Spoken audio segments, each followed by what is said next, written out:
Acompáñenos de lunes a viernes en Contrastando Ideas Noticias con el doctor Julio Jiménez, con una batería de especialistas en materia fiscal, política,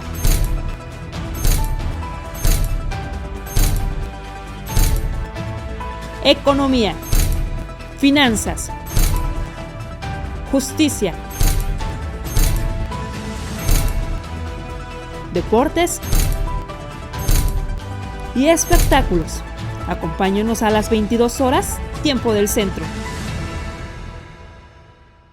¿Qué tal? Gracias por acompañarnos como cada semana en los contrastes de la justicia electoral.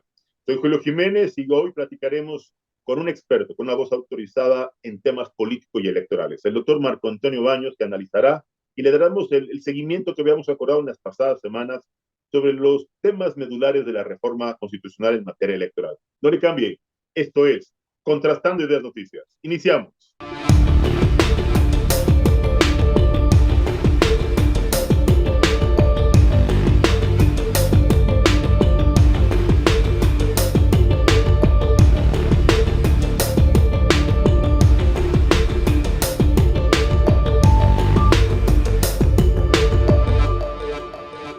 Amigos, pues ya estamos aquí en esta sesión matutina de viernes con el doctor Marco Antonio Baños, para quien realmente es un honor platicar con él y realmente un privilegio contar con su amistad y su confianza. ¿Cómo estás, Marco? Buenos días. Muy buenos días, Julio. Te saludo con mucho afecto y a todo el auditorio. Gracias, gracias. Marco, sin lugar a dudas, el contexto político electoral, el contexto constitucional, el escenario legislativo, pues en este momento se han generado una polémica en torno a ellos. Y bueno, pues qué mejor un experto en temas políticos y electorales como tú para que nos expliques en qué etapa estamos en este momento en cuanto a la intención del gobierno federal, del gobierno de Andrés Manuel López Obrador, para vulnerar la democracia, vulnerar al árbitro electoral, acabar con una democracia que hemos construido por más de 20 años los mexicanos y acabar con una institución que al día de hoy ha dado muestras de imparcialidad, autonomía y sobre todo de un gran compromiso por la legalidad. ¿Qué opinión te merece este contexto, Marco? Mira, estamos en un momento en el cual, primero, se ha presentado ya el dictamen de reformas constitucionales por parte del grupo de Morena. Es un documento extenso de 938 páginas que, en rigor, están reproduciendo las iniciativas que en materia de reforma constitucional para modificar los temas electorales presentaron los diversos grupos parlamentarios y diputados en lo individual. Pero más allá de ser un dictamen, está defendiendo la iniciativa del presidente de la República. Es un documento que transcribe prácticamente las demás iniciativas, pero no entra a una confrontación de los argumentos, sino a una defensa del porqué de los ajustes que está planteando el presidente de la República. Ese dictamen que presentó la Comisión de Reforma Electoral, también auxiliada por la Comisión de Puntos Constitucionales, tiene, digamos, la ruta de ser analizada ahora por las fracciones parlamentarias y la eventualidad de que el lunes o martes de la próxima semana se discuta en el Pleno y en su caso se apruebe para rechazarla o para aprobarla. Pues Claro. esa reforma constitucional al parecer no va a tener ninguna posibilidad de éxito.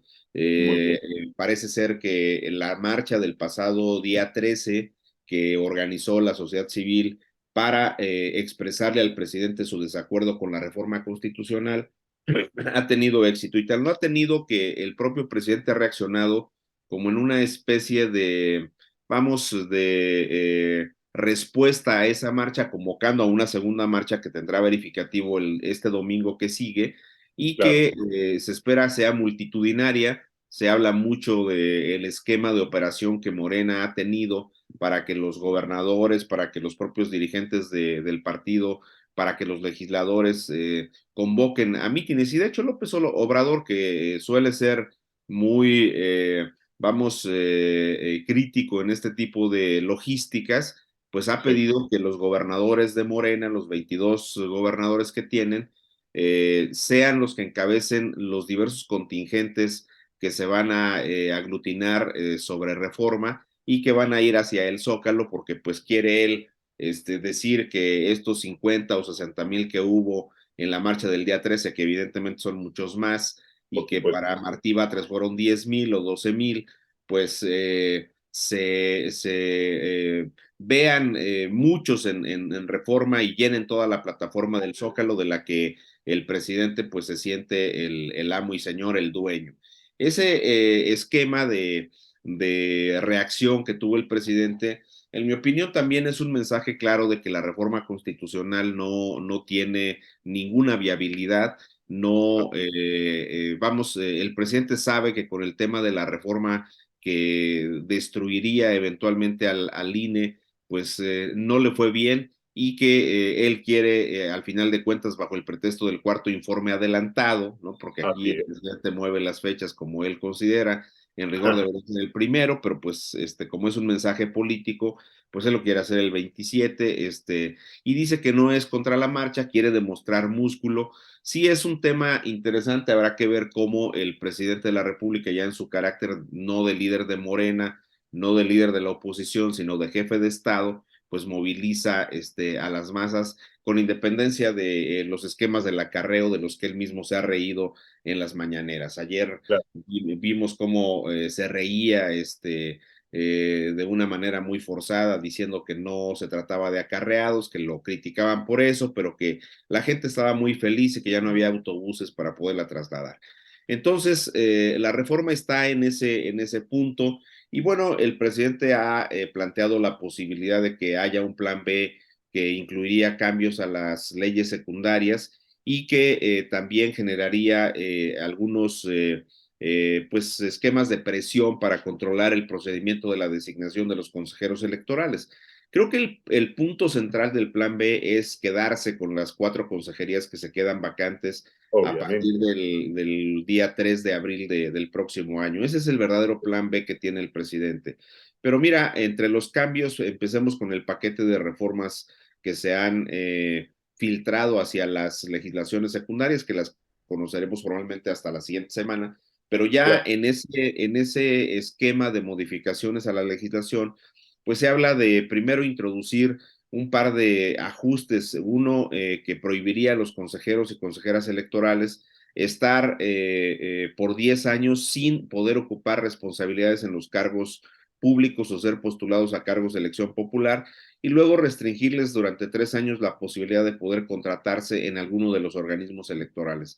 Esta parte es restrictiva de derechos, y debo decirte que particularmente la ampliación a 10 años, que ya le fue negada para temas de otra naturaleza por la Corte, pues Claro. sería también inconstitucional en este caso. ¿Por qué? Porque la parte final del 41 constitucional vigente en este momento dice que una vez que concluyes el cargo de consejero, no puedes formar parte ni de los congresos ni de los gobiernos en los cuales participaste.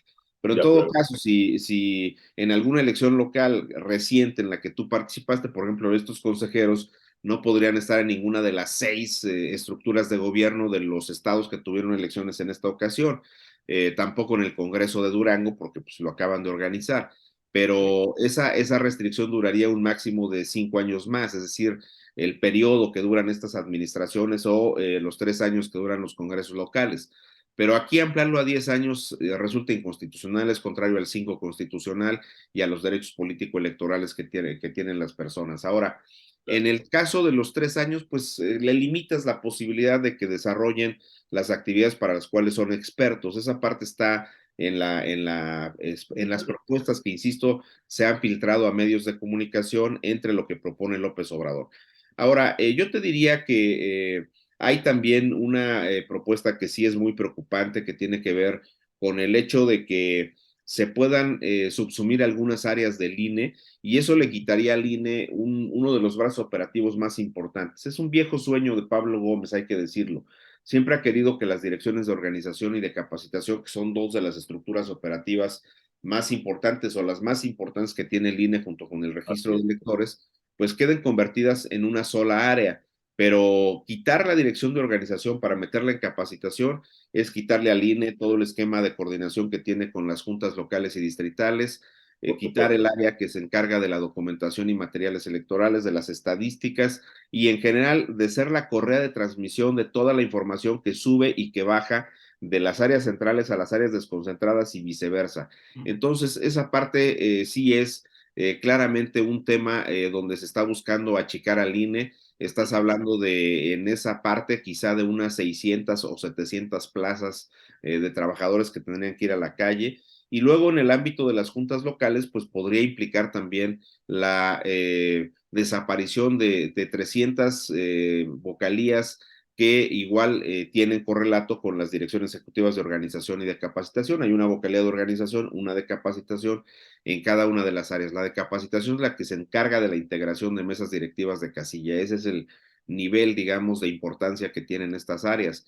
Por Pero supuesto. están empecinados en quitarle al INE 3,000 millones de pesos más, lo han dicho públicamente, y están obviamente en la lógica de que se tienen que cobrar facturas de temas que han sido motivo de agravio para el presidente, le pongo comillas a eso de agravio, porque Claro. sigue pensando que le hicieron fraude en el 2006 y No, no bueno. perdona, es como una segunda vuelta a la vida adolescente del presidente que sí, no como un jefe de Estado, sino molesto por una situación que ocurrió en el pasado. Pues No este es supera. el panorama, conoceremos ese dictamen o esa propuesta de modificaciones a las leyes secundarias. Ellos Claro. han mencionado hacia el mes digo, perdóname, Martes, hacia el martes o miércoles después de que martes, se ¿no? vote la reforma constitucional.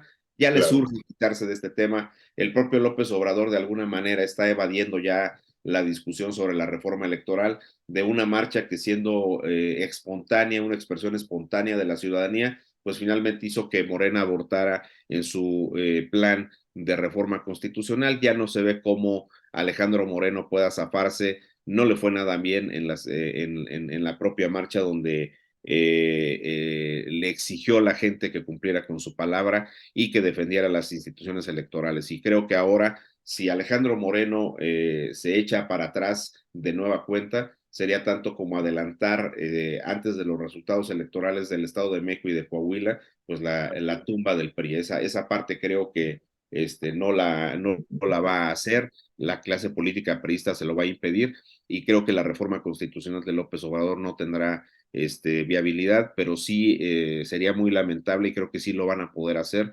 algunos ajustes que disminuyan la estructura y las capacidades operativas del INE. Marco Baños, sin lugar a dudas, una explicación amplia, clara, sobre todo contundente, un análisis siempre puntual y objetivo y sobre todo muy profesional. Permítenos molestarte la próxima semana para el recuento de los daños de la marcha de Andrés Manuel, esta marcha que a todas luces violenta el ejercicio del presupuesto porque lo están haciendo con recursos públicos.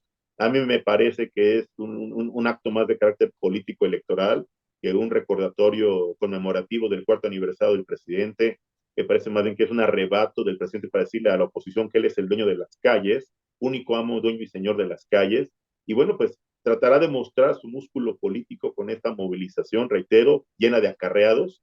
No sé si reporte evidentemente esto en algún número, en el aumento de votos o la preferencia electoral o la intención de voto en favor de Morena.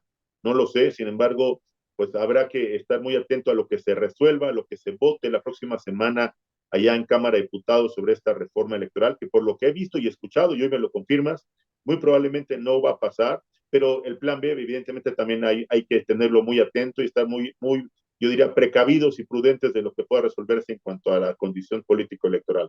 Marco Baños, como siempre, un verdadero placer platicar contigo. Agradecidos por estos minutos que nos brindas para Contrastando las Noticias y te deseamos un excelente fin de semana. Un placer, mi estimado Julio, y un saludo para todo tu auditorio. Que estés muy Muchas bien. gracias. El doctor Marco Antonio Baños, aquí, en Contrastando las Noticias. No le cambie, ya viene el diputado Javier González Sillón, que tiene un tema también importante, su intención de participar en el proceso electoral 2024 a jefe de gobierno de la Ciudad de México. No le cambie. Seguimos contrastando y regresamos.